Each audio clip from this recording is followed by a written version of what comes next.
얼마 전에 에티오피아 단기 선교에 대한 얘기를 한번 한 적이 있었지요. 오늘도 또 에티오피아 단기 선교의 이 얘기를 시작으로 말씀을 함께 나누려고 그럽니다. 37명이 에티오피아 단기 선교를 가서 처음에는 선교사님이 지어놓은 선교센터, 그래도 집 같은 곳에서 머물면서 3박 4일 동안 사역을 했었거든요. 방 안으로 들어갔지만 그 안에서 모기장을 쳤고요. 그 안으로 들어가서 이렇게 보니까 모기장 밖에 도마뱀 하나가 붙어 있는 거예요. 그래서 안경 케이스를 가지고 가서 도마뱀을 쫙 잡았습니다. 그리고 여학생이 사는 방으로 들어가 가지고 그 안경 케이스를 던져주면서 뭐가 들어있는가 봐라 하고 던져주고 뒤를 돌아섰는데, 으악! 어머나 우당탕탕 이런 소리가 들릴 줄 알았는데, 어머 도마뱀이다, 귀엽다. 요즘 애들이 무섭습니다. 도마뱀 정도는 아예 무서워하지 않는 그런 아이들이더라고요. 그렇게 3박 4일 동안 사역을 끝내고 이제 차를 오랫동안 타고 먼 지역에 가서 마을에서 사역을 했었거든요. 거기는 어디 거할 만한 집이 없어서 마을 중앙에 있는 넓은 풀밭 위에 우리가 가지고 간 텐트를 거기까지 가지고 갔어요. 텐트를 가지고 가서 거기서 텐트를 치고 잠을 자는데 새벽 2시쯤 3시쯤 되니까 짐승 우는 소리가 아주 심하게 들리는 거예요. 도대체 이게 어떤 짐승의 울음소리일까? 그 선교사님이 계셨던 그 센터에서 여기까지 오는 도중에 길가에 죽은 하이에나를 본 적이 있었거든요. 하이에나 소리는 아닐까? 무서워서, 그리고 시끄러워서 잠이 못 자겠는 거예요. 그리고 밤을 설치다가 아침에 일어나서 도대체 지난밤에 울부짖었던 짐승이 어떤 짐승의 소리입니까? 물었더니 당나귀래요. 당나귀가 그렇게 울었대요. 아니 그러면 걔는 잠 안 자고 왜 울었대요? 그러니까 너무 힘들어서 울었대요. 나 어제 너무 힘들었어. 나를 왜 이렇게 혹사시키는 거야? 온몸이 쑤시지 않는 데가 없어. 너무너무 힘드니까 나 힘들다고 그렇게 우는 울음소리랍니다. 누가 당나귀와 그렇게 대화를 했는지 모르지만 하여튼 그렇대요. 당나귀 소리 때문에 잠을 못 잤던 그런 기억이 있거든요. 자, 이제 또 이 얘기를 여기에서 접고 이 당나귀 얘기를 영국으로 건너가서 해봅니다. 영국의 어떤 지역에 부흥회가 있었대요. 그런데 그 부흥회 기간 동안 성령님께서 놀랍게 그 부흥회 가운데 역사하셨고, 부흥회에 참석한 많은 사람들이 놀라운 은혜를 받는 일들이 있었답니다. 그렇게 은혜를 받고 성령님이 역사하시고 나서 이렇게 은혜를 받은 이 믿는 사람들이 당나귀에게 가서 당나귀의 목을 껴안고 울면서 회개했대요. 미안해 당나귀야. 내가 너에게 너무 많은 일을 시켜서 미안해, 힘들었지. 그러면서 당근도 많이 주고 그 다음부터 일을 많이 시키지 않았대요. 그러면서 그 사람들 간에 회자되는 얘기가, 정말 예수님 제대로 믿으니까 성령님의 은혜를 받고 나니까 복을 누가 받아요? 당나귀가 받더라. 이런 얘기가 오고 갔답니다. 여러분 그런 얘기 들으셨잖아요. 예수님은 내가 믿고 복은 네가 받아라. 이 얘기는 깡패 두목이었던 김익두 목사님이 예수님을 믿고 나서 간증한 얘기거든요. 모든 과거의 못된 일들을 다 청산하고 목사가 되고, 그리고 여기저기 말씀을 전하러 다녔는데 어느 날 산 높은 지역을 넘어서 말씀을 전하러 가야 되는데 산으로 올라가니 너무 더운 거예요. 그늘에서 웃옷을 벗어 닦이고 쉬고 있는데 술에 거나하게 취한 사람이 다가와서 시비를 걸더랍니다. 너 왜 나보다 먼저 올라왔어? 시비거리가 그건 거예요. 그러니까 술 먹은 사람은 아주 이상한 이유를 대가지고 싸움을 걸지요. 너 왜 나보다 먼저 왔어? 그러면서 두들겨 패더래요. 깡패 두목을요. 실컷 맞고 나서 이 김익도 목사님이 다 때렸냐? 그러니까 다 때렸대요. 그래, 예수님은 내가 믿고 복은 네가 받아라. 그렇게 얘기를 했다는 거 아니에요? 이 얘기가 무슨 얘기입니까? 내가 만약에 예수님 안 믿었다면 너는 죽었어. 너는 뼈도 못 추렸을 거야. 그런데 예수 믿으니까, 내가 예수님 믿었으니까 너가 그냥 살아남은 줄 알아. 나 김익두야, 술이 깨더래요. 그래서 부흥에 함께 가가지고 그 사람도 변화받고 어느 교회 장로님이 됐대요. 거기에서 나온 얘기거든요. 이 얘기를 또 적용해 볼까요? 여러분, 남편이 예수 믿고 나니까 부인이 복 받으셨나요? 부인이 예수님 믿고 나니까 남편 여러분 복 받으셨어요? 내가 예수님 믿으니까 우리 가족이 또 우리 이웃이 복 받았다고 얘기를 하시던가요? 그래야 되거든요. 아니, 내가 예수님을 믿었는데, 성령님께서 내 안에 임하셨는데, 오늘 본문에 그렇게 얘기하잖아요. 성령님께서는 내게 임하시면 내가 하나님 안에 거하고 하나님은 내 안에 거하신다. 이게 함께 거한다, 하나가 된다는 얘기거든요. 여러분, 그렇게 주님께서 내 안에 거하시면 정말 내가 변화되고 놀라운 인생을 살아가야 되는데, 그렇게 변하셨나요? 어떠세요? 본인에게 물어보면 안 되겠지요. 옆 사람에게 물어봐야지요.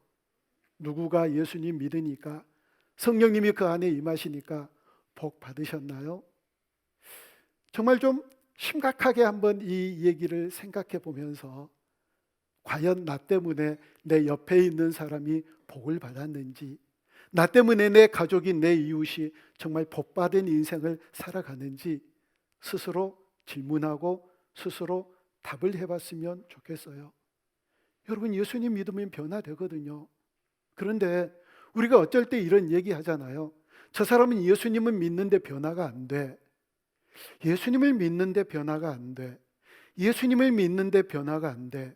이건요, 말이 안 되는 거예요. 이건 일단 이 문장이 성립이 안 돼요. 예수님을 믿었는데 변화가 안 된다. 이건 있을 수가 없는 일이거든요. 이건 어떤 경우냐면, 예수님을 믿었는데 변화가 안 된다는 말은 있을 수 없고, 믿기는 믿었다고 자기가 착각을 하는 거예요. 사실은 안 믿는 거예요. 그러니까 변화가 안 되는 거지요. 잘못 믿으면서도 내가 잘 믿고 있다고 생각을 하니까 변화가 안 되는 거예요. 여러분, 그건 문장이 성립이 안 돼요. 언젠가도 말씀드렸나요? 제가 단 걸 참 좋아해요. 제 아내는요, 단 것을 지독하게 싫어해요. 그러니까 안 달면 맛있다고 그러는 거예요. 안 달고 맛있다. 그러면 제가 발끈하면서 얘기하죠. 안 달고 맛있다는 얘기는 말이 안 되는 거야. 안 달고 좋다 이렇게 얘기를 해야지, 단 것과 맛있는 건 동의어야 동의어. 그런데 안 달고 맛있다, 이건 말 자체가 안 돼. 막 그러면서 싸우거든요. 예수님 믿었는데 안 변한다, 이건 말이 안 돼요. 여러분, 예수님이 어떤 분이신데요? 복음이 어떻게 능력이 있는데요? 예수님 믿었는데 안 변한다, 여러분, 이건 말 안 되는 거예요. 그런 얘기 우리 이제부터 하지 말게요. 예수님은 우리를 충분히 변화시킬 수 있는 능력의 하나님이시거든요. 예수님 믿으면 어느 누구도 변화될 줄 믿습니다. 이 믿음이 우리에게 있지요? 있거든요. 그래서 정말 예수님 믿고 성령님이 우리 안에 충만히 거하시면, 내가 하나님 안에 거하고 하나님이 내 안에 거하심으로 어떤 은혜가 있는지, 우리에게 어떤 변화가 있는지를 이 시간 함께 살펴보려고요. 첫 번째는요, 성령 충만하면 천국의 삶을 살게 돼요. 여러분 어떠세요? 지금 여러분이 살고 있는 인생이 천국인가요? 아니면 지옥인가요? 그런 생각 하실 수 있잖아요. 나는 너무 좋아. 정말 이게 천국 같아. 저도 그런 때이 있었거든요. 근데 또 어떤 경우는 지옥이야, 지옥. 어떻게 이런 일이 다 있을 수가 있나? 이건 지옥과 똑같아. 아니, 그런 인생 왜 없으시겠어요?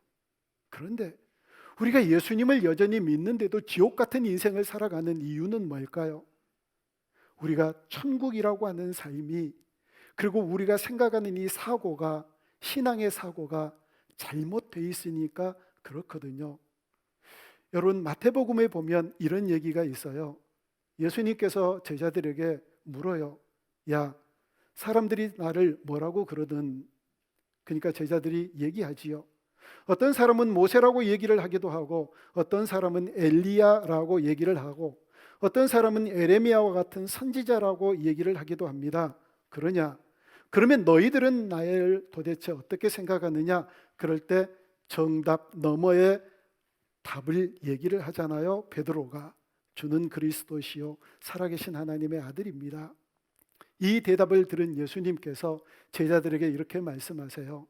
이제 조금 있으면 장로들 그리고 대제사장들 서기관들에게 내가 고난을 받아서 죽게 될 것이다. 그리고 3일 만에 다시 살아나게 된다. 그러자 베드로가 안 됩니다, 주님. 그런 일들은 우리 주님께 절대 미치지 못할 겁니다 라고 얘기할 때 예수님께서 베드로에게 하신 말씀이 누가복음 16장 23절이에요. 우리 누가복음 16장 23절 같이 읽습니다. 시작. 예수께서 돌이키시며 베드로에게 이르시되 사탄아 내 뒤로 물러가라. 너는 나를 넘어지게 하는 자로다. 네가 하나님의 일을 생각하지 아니하고 도리어 사람의 일을 생각하는도다 하시고 아멘. 하나님의 일을 생각하지 않고 사람의 일을 생각한대요. 여러분, 하나님의 일은 어떤 것이고 사람의 일은 어떤 것일까요? 이것에 대한 분명한 인식과 이것에 대한 분명한 확신이 우리 가운데 있어야 되거든요. 다시 말씀드려요. 하나님의 일이란 하나님께서 금하시지 않는 것, 그건 죄야. 그건 말씀에 어긋난 거야. 너희들 그렇게 하면 안 돼 라고 하시는 것 외에는 모든 것이 다 하나님 나라의 일이에요. 우리가 직장에서 사는 삶, 사업장에서 하는 일, 캠퍼스에서 가정에서 하는 모든 삶이 다 하나님 나라의 일인 줄로 믿습니다. 하나님 나라의 일이에요. 그런데 이걸 이분법적으로 생각하니까, 잘못 생각하니까 교회에서만 거룩하게, 교회에서만 이런저런 직분답게 인생을 살아가다가 세상에서는 내 마음대로 살아가니까 그리스도인들이 왜 그래? 교회는 왜 저래? 하고 책망하고 손가락질하고 조롱한다고요. 마치 이것처럼 천국은 우리가 죽어서 가는 곳이야 라고 생각하는 잘못된 개념 때문에 이 세상에서 천국 가는 인생을 못 사는 거예요. 아니요. 예수님을 우리가 믿으면 천국 가는 인생을 산다고요. 천국에서 살아가는 삶처럼. 여러분, 예수님 믿지요? 아멘이시죠? 그러면 예수님이 우리 안에 거하세요. 그럼에도 불구하고 내가 천국 인생 살아가지 못한 이유는 단 하나예요. 예수님이 뭔가 부족한 거예요. 예수님으로 뭔가 채워지지 않는 게 있는 거예요. 내가 예수님 믿어서 내 안에 충만히 임하시는데도 이건 뭔가 또 부족하고 천국 같은 인생을 살아가지 못하는 건 예수님만으로 안 되겠는데요. 예수님 외에 또 뭔가가 채워져야 되겠는데요. 예수님으로 충분하지 않는데요. 그러니까 천국 같은 인생을 살아가지 못한다는 거예요. 우리가 설교를 들으면서, 말씀을 들으면서 우리가 분명하게 기억하고 있어야 될 우리가 신앙의 기둥들을 세워가자고요. 기둥들. 성령 충만이라는 건 뭐라고 그랬지요? 어떤 물질이 내 안에 충만한 것, 어떤 환상으로 세상에서 땅에서 살고 있지 않는 것과 같은 신비한 경험들을 하는 것, 이게 성령 충만이 아니라 예수님이 내 안에 충만히 거하시는 건데, 왜 사람들이 예수님 안에 충만히 거하는 인생을 살아가지 못하느냐면 예수님을 믿긴 믿었는데 예수님이 아직도 문간방에가 계시는 거예요. 예수님이 아직도 다락방에가 계시는 거예요. 예수님이 아직도 어디에 들어오지를 못하시는 거예요. 성령 충만한 인생은 예수님이 안방에 들어오셔서 내 모든 통장도 다 관리하시고 내 모든 저장고나 아니면 아주 비밀 창고들까지 관리하시는 진정한 내 주인이 되어주실 때 이게 성령 충만한 인생인 줄로 믿습니다. 성령 충만은 바로 그런 거라고요. 그러니 예수님 믿었는데 이게 충만하지 않으니까 천국과 같은 인생을 살아가지 못하는 거예요. 왜 이렇게 지옥 같아? 왜 나는 이게 없어? 왜 저게 이렇게 부족해? 그런 인생을 살아간다고요. 사랑하는 여러분, 우리가 정말 이 세상에서 천국과 같은 인생을 살아가려면 예수님이 내 안에 계시는 것 때문에 예수님, 그것으로 충분합니다. 그렇게 살아가는 거거든요. 천국 죽고 나서 가는 곳 아니에요. 누가복음 11장에 보면 이런 얘기가 있어요. 예수님께서 어느 지방에를 가시니까 어려서부터 이 말 못하게 하는 귀신이 들려가지고 말을 못하는 거예요. 그래서 예수님께서 그 귀신을 쫓아내요. 그러니까 옆에 있는 사람들이 뭐라고 얘기를 하느냐면 그건 귀신의 왕 바알세불의 힘을 입어서 쫓아낸 거다, 이렇게 얘기를 하는 거예요. 예수님이 하셨는데. 그러니까 예수님이 뭐라고 그러시느냐면, 야 바보들아, 귀신이 귀신을 쫓아낸다 그러면 귀신 나라가 제대로 되겠냐? 그렇잖아요. 귀신의 왕 바알세불이 귀신을 쫓아낸다. 귀신이 귀신을 위해야지 어떻게 쫓아내요? 그러면 귀신 나라가 어떻게 되겠느냐? 그건 내가 쫓아냈다. 그리고 그 귀신이 나간 그 10년 가운데 예수님을 믿으면 이미 하나님 나라가 그 10년 가운데 임하는 것이다 라고 말씀을 하세요. 그런데 이 말 못하는 귀신 예수님께서 쫓아내 주셨는데 이 귀신이 막 돌아다니다가 다시 갈 곳이 없어서 그 사람에게로 다시 들어가요. 그것도 자기 혼자만 들어가는 게 아니라 7 귀신을 함께 데리고 가요. 그러면서 성경에 얘기하기를 전보다 더 나쁘게 됐다고 얘기를 해요. 이게 뭐가 문제였을까요? 말 못하는 귀신이 쫓겨나갔을 때 얼른 예수님을 영접했어야지요. 그 귀신이 쫓겨난 자리에 예수님을 맞아들였어야지요. 그런데 이 사람이 예수님을 맞아들이지 못한 거예요. 영접하지 못한 겁니다. 그래서 빈 방으로 놓여 있을 때에 귀신이 7 귀신을 가지고 다시 그 사람 속으로 들어가 버리니까 전보다 더 악한 사람이 됐다는 거예요. 예수님이 말씀하시고 싶은 것은 귀신이 쫓겨나갔을 때 얼른 예수님을 영접했으면, 예수님이 안에 들어갔으면 이미 하나님 나라가 그곳에 임한 것이다. 우리가 예수님을 믿을 때, 우리가 예수님을 믿는 게 분명하다면 우리 안에 이미 하나님 나라가 임한 줄로 믿습니다. 이게 주님의 말씀이에요. 누가복음 17장에 보면 또 이런 얘기가 나와요. 바리새인들이 예수님께 나와서 예수님, 하나님 나라가 언제 임하겠습니까? 그러자 예수님께서 하나님 나라는 우리 눈에 보이게 임하는 것이 아니다. 여기 있다 저기 있다 할 것이 아니다. 예수님을 믿으면 이미 하나님 나라가 너희와 함께 있다라고 말씀하세요. 우리 이분법적으로 사고하지 말게요. 천국은 죽어서 가는 곳이라고 생각하지 말게요. 우리가 예수님을 믿는 그 순간 예수님이 이미 우리 안에 오셨고 그 예수님 때문에 이미 천국된 인생을 살아가는 존재들이 저와 여러분인 줄로 믿습니다. 그 예수님 때문에 이 세상에 어떤 것도 부족함이 없는, 예수님만으로 충분합니다라고 고백하며 살아가는 우리 모두가 되어줄 수 있기를 주님의 이름으로 축복합니다. 두 번째는요, 성령 충만하면 날마다 이 성령님을 향하여 간구하게 되고 성령님을 찾고 성령님에 대한 목마름이 있는 인생을 살아가게 돼요. 여러분, 예수님이 우리 안에 오셔서 성령님께서 우리 안에 거하시는데 계속해서 성령님 더 임하시옵소서, 성령님 더 우리 가운데 충만히 임하시옵소서, 그렇게 찾으세요? 어떠세요? 오늘 본문 13절 말씀을 우리 한번 다시 읽어볼까요? 13절입니다. 시작.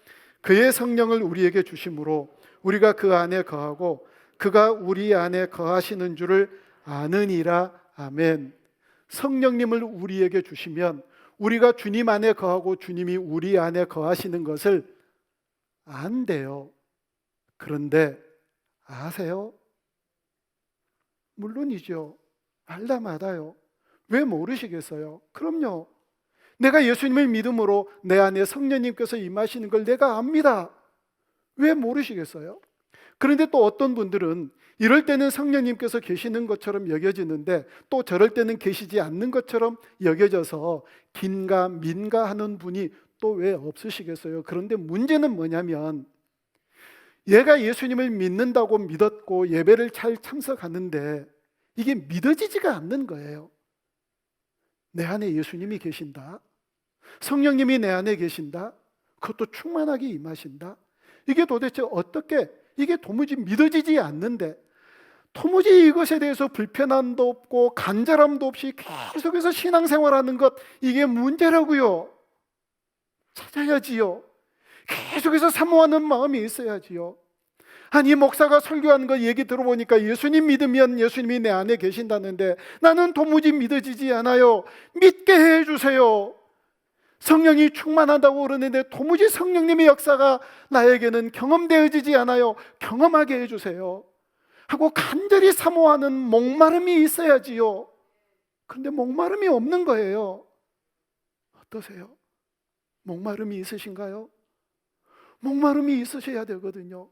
간절히 찾고 사모하고 갈구해야 되거든요. 연말정산을 해서 13월에 월급을 받는다고 그러잖아요. 그래서 월급 받아서 빵빵하게 주머니가 채워졌는데 다시 연락이 온 거예요. 아이고, 100만 원이 덜 갔어요. 그러면 그거 찾을 거예요? 그냥 놔둘 거예요?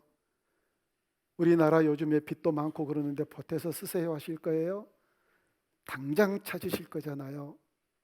그것도 그러겠지만 어느 날 국가에서 전화가 왔는데 우리 조상이 숨겨놓은 땅이 수십억짜리 땅이 있대요. 안 찾으실 거예요?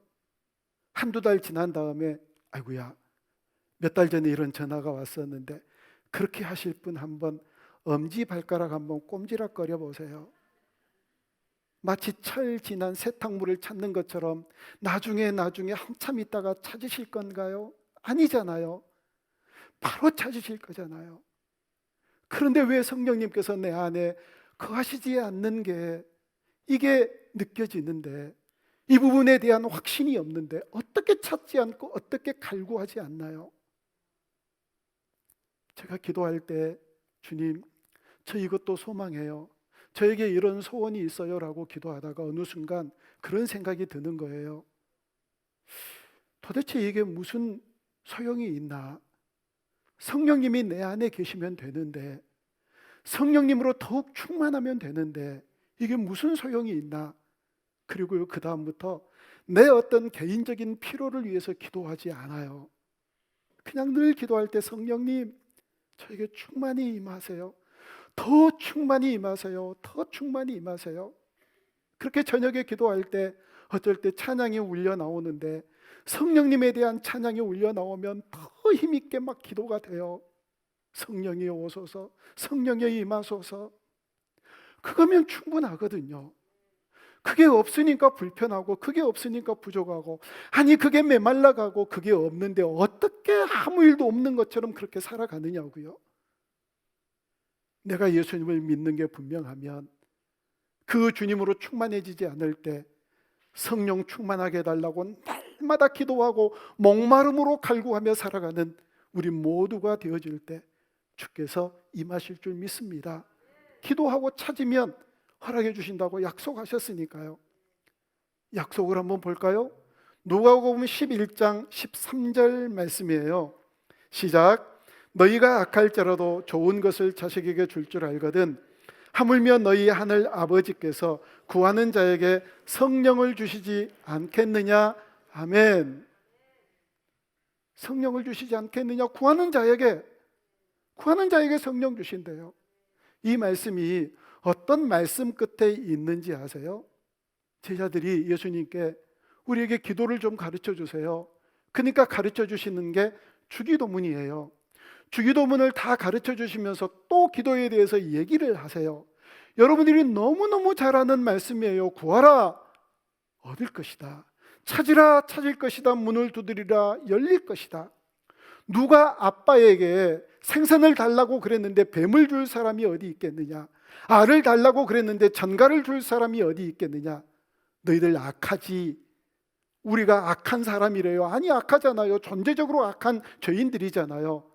너희들이 악한 아비일지라도 좋은 것을 자녀들에게 줄 줄 알거든 하물며 내 아버지 하나님께서 어떻게 너희들에게 좋은 것을 주시지 않겠느냐라고 하시면서 주신 말씀이에요. 이게 어떻게 너희들이 구하면 성령을 주시지 않겠느냐. 다른 것 주신다고 얘기했으면 얼마나 좋겠어요. 근데 성령님이에요. 왜냐하면 이 성령 충만하면 그것으로 충분하니까요. 구하고 찾고 사모하는 복된 여러분들이 다 되어줄 수 있기를 주님의 이름으로 축복합니다. 세 번째, 성령 충만하면 성령님을 근심하며 살지 않게 해요. 성령님을 근심하게 하지 않아요. 에베소서 4장 30절 말씀을 우리 같이 읽습니다. 시작. 하나님의 성령을 근심하게 하지 말라. 그 안에서 너희가 구원의 날까지 인치심을 받았느니라. 아멘. 우리 안에 성령님이 계시는데 성령님을 근심하게 하지 말래요. 여러분, 예수님을 믿지 않는 사람들은요, 근심 안 해요.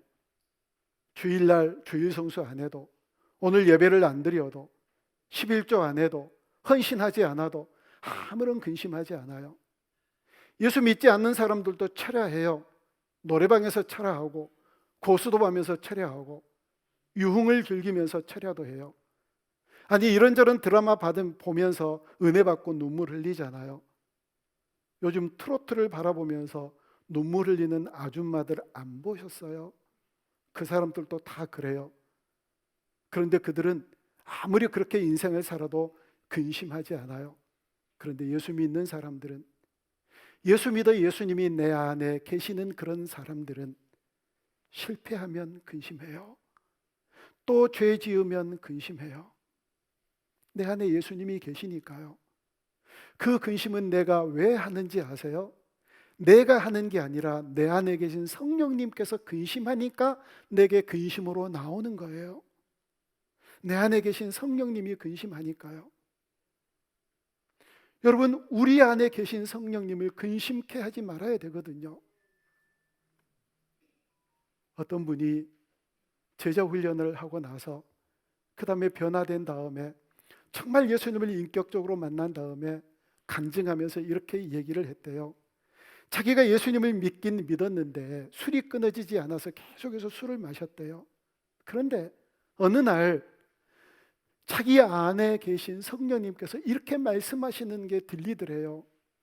야, 술 좀 그만 마셔라. 내가 다 취하려고 그런다. 성령님이 그렇게 말씀하시더래요. 충격을 받았대요. 이 사람이 왜 충격받은지 아세요? 성령님이 충격받으니까 충격을 받는 거예요. 예수 안 믿는 사람들은 죽었다 깨나도 충격 안 받아요. 뭐 별소리가 다 들리네. 그러고 넘어가요. 예수 믿는 사람은 그 안에 계시는 성령님이 충격받으니까 자기가 충격을 받는다고요. 어느 집사님 집에 신방을 가서 얘기를 들으면서 신방 대원들과 함께 울었던 적이 있었거든요. 아빠가 사업하는 아빠인데 술을 마시고 들어오니까 딸이 그렇게 얘기를 하더래요. 아빠가 그러는 건 성령님을 발로 이렇게 밟는 거예요. 교회 집사가 돼가지고 술을 먹는 건 성령님을 이렇게 아빠 발로 밟는 거래요. 이 얘기를 듣고 이 아빠가 충격을 받은 거예요. 왜 충격을 받아요?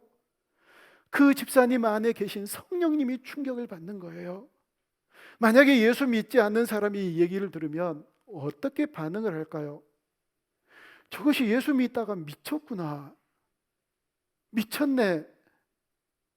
저건 그대로 놔두다가 광신자 되겠다. 뭐라고 성령님을 내가 발로 밟고 있다고? 이렇게 반응을 하는 거예요. 그런데 그 안에 계신 성령님이 충격을 받으니까 이 아빠가 충격을 받는 거예요. 이 딸이 또 그렇게 얘기를 하더래요. 엄마, 내가 어떻게 아빠한테 그런 얘기를 했는지를 모르겠대요. 어떻게 그런 얘기를 누가 하게 했어요? 성령님이 하게 하시는 거예요. 여러분, 성령님을 근심케 하지 말아야 되거든요. MBC 앵커였던 분이 계셔요. 조정민 목사님이라고 계시는데 이분의 간증에 이런 얘기가 나와요. 술을 한 자리에 먹으면 소주를 뭐 10병까지 먹는데요. 이게 도무지 믿어지지가 않는데 하여튼 그런데요. 골프를 너무너무 좋아하고 잘 쳐서 골프가 싱글이래요. 싱글이 좋은지 더블이 좋은지 이글이 좋은지 저는 잘 모르겠는데 골프 치시는 분들에게 물어봤더니 그거 좀 잘 치는 거래요. 그런데 아내는 모태신앙인 거예요. 그렇게 교회를 다니지 말라고 그랬는데 끝까지 불굴의 의지를 가지고 교회를 다니는 이 아내, 어느 날 새벽에 일어나서 골프를 치러 갔는데, 연습장에 갔는데 교회 바로 옆에 골프 연습장이 있대요. 근데 하필 그날 한 달에 한 번 쉬는 휴일이었대요. 그래서 그동안 궁금하기도 해서 아내가 다니는 교회가 어떤 교회인가 하고 보자 하고 들어가 봤대요. 근데 설교가 끝나고 막 기도를 하는데, 소리를 내서 기도하는데 자기가 세 부류로 나눴대요. 한 부류는 완전히 미친 사람들, 또 한 부류는 반쯤 미친 사람들, 또 한 부류는 그래도 좀 온전한 사람들. 그래서 이 미친 사람들과 반 미친 사람들이 어떻게 기도를 하는지 가서 들어봤대요. 도무지 알아들을 수 없는 그런 기도를 방언으로 하니까 알아들을 수 있겠어요? 근데 자기 아내는 다행히도 온전한 사람 쪽에 끼어 있었대요. 그러면서 이분이 작정을 한 거예요. 내가 이 새벽 기도를 일주일 동안 한번 다녀보겠다. 카메라 출동을 하겠다는 거지요. 일주일 동안 이 사람으로 하여금 새벽 기도를 다니고 싶은 마음을 주신 이가 누구실까요? 성령님이세요, 여러분. 그런데 그냥 다니는 거지요. 하루, 이틀, 사흘, 나흘째 찬송이 울려 퍼지는데, 너 예수께 조용히 나가, 내 모든 짐 내려놓고 이 찬양이 흘러나오는데 갑자기 눈물이 나더래요. 세상에나 눈물이 나더래요. 그게 얼마나 아내가 옆에 있는데 창피할 노릇이에요. 그래서 앙따능저 하다가 살짝 딱 했는데 들켰대요, 아내에게. 이제 그러고 나서 얼마 후에 퇴근하고 집에 갔는데 목사님이 신방을 오셨대요. 그래서 신방을 이렇게 와서 참석을 했는데 목사님이 앉으래요. 아니 그냥 앉으라 해도 앉을뚱 말뚱 하는데 무릎 꿇고 앉으래요. 앵커에게. 여러분, 언론은 권력이거든요. 아시죠? 언론이 권력이에요. 언론이 정권을 유지하기도 하고 언론이 정권을 내리기도 해요. 그만큼 언론은 권력이에요. 기자하고 경찰관하고 식당에 가면 누가 밥값을 내는지 아세요? 식당 주인이 낸대요. 그런데 무릎 꿇고 앉으라고 그러는데 거역할 수 없는 힘이 느껴지더래요. 그래서 무릎을 딱 꿇고 앉았는데 기도를 하는데 앵커 머리 위에다가 손을 얹고 기도를 했대요. 그 이후로 1년 동안 교회를 다니기 시작했는데 어떤 때는 새벽 3시까지 술을 먹고 그 다음에 교회를 나갔대요. 그리고 결국은 하나님께서 그를 거꾸로 들이시고 모든 앵커 자리를 내려놓고 미국에서 신학을 하고 목사가 돼서 지금 한국에서 목회하고 있거든요. 누가 일하세요? 성령님이요. 성령님이 일하시거든요. 그래서 절대 성령님의 역사, 이 성령님을 회방하거나 근심시키면 안 돼요. 성령님 살아계시니까. 사랑하는 여러분, 성령 충만, 그것은 다른 것이 아니라 성령님과 내가 하나가 되어서 성령님이 내 안에, 내가 성령님 안에 함께 거하심인 줄로 믿습니다. 이 사실을 믿는다면 천국과 같은 삶을 살아야 돼요. 예수님으로 충분합니다. 이 사실이 믿어지면 내 안에 성령 충만함이 없을 때 날마다 성령 충만함을 위하여 갈구하고 목마른 심령으로 나아가야지요. 내 안에 성령 충만한 것이 확신이 되어진다면 더 이상 성령님을 근심시키지 않는 그런 인생 살아야지요. 그렇게 살아가는 우리 모두가 되어줄 수 있기를 주님의 이름으로 축원합니다. 말씀을 맺습니다. 여러분, 오늘 본문 이 말씀에 거하다라고 하는 단어가 6번이나 등장을 해요. 성령님이 우리 안에 거하시면 우리가 주님 안에 거하고 또 주님이 우리 안에 거하신다. 내가 예수님을 하나님의 아들이라고 인정하면 하나님이 내 안에 거하시고 나도 하나님 안에 거한다. 내가 주님의 사랑 안에 있으면 내가 하나님 안에 거하고 하나님이 우리 안에 거한다. 계속해서 15절, 16절에서 거한다라고 하는 말씀이 계속 반복되어지거든요. 이건 한마디 얘기예요. 성령이 우리 안에 거하시면, 우리가 예수님을 믿으면, 내가 예수님 안에 있고 예수님이 우리 안에 거하셔서 하나 되는 것이다 라는 사실이거든요. 사랑하는 여러분, 예수님을 믿어 성령님께서 우리 안에 거하심으로 우리 주님을 향한 뜨거운 열정이 아직 없는 사람들에게 우리 주님을 찾고 만나기 위해서 뜨겁게 주님 앞에 나아가는 놀라운 변화의 역사들이 일어날 수 있기를 주님의 이름으로 축원합니다. 성령님께서 우리 가운데 충만히 임하심으로 불평과 불만과 원망에 휩싸여서 감사를 잃어버린 채 살아가는 우리들에게 그 성령님 때문에 그 어떤 것보다도 성령님으로 인하여 감사합니다, 성령님으로 인하여 충분합니다라고 고백하며 살아가는 사람들로 변화될 수 있기를 주님의 이름으로 축원합니다. 성령님 때문에 이 힘들고 어려운 시기에 살아가지만 그럼에도 불구하고 우리 안에 계신 그 주님, 우리를 떠나지 않는 그 주님 때문에 하늘나라를 소망하며 넉넉하게 승리하며 살아가는 사람들로 변화되고 새로워지는 인생 되어줄 수 있기를 주님의 이름으로 축원합니다. 꼭 기억하십시다.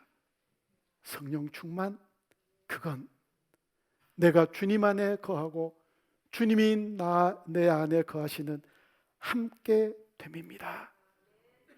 그 함께됨을 놓치지 않고 그렇구나, 계신데, 내 안에 계신데, 거하신데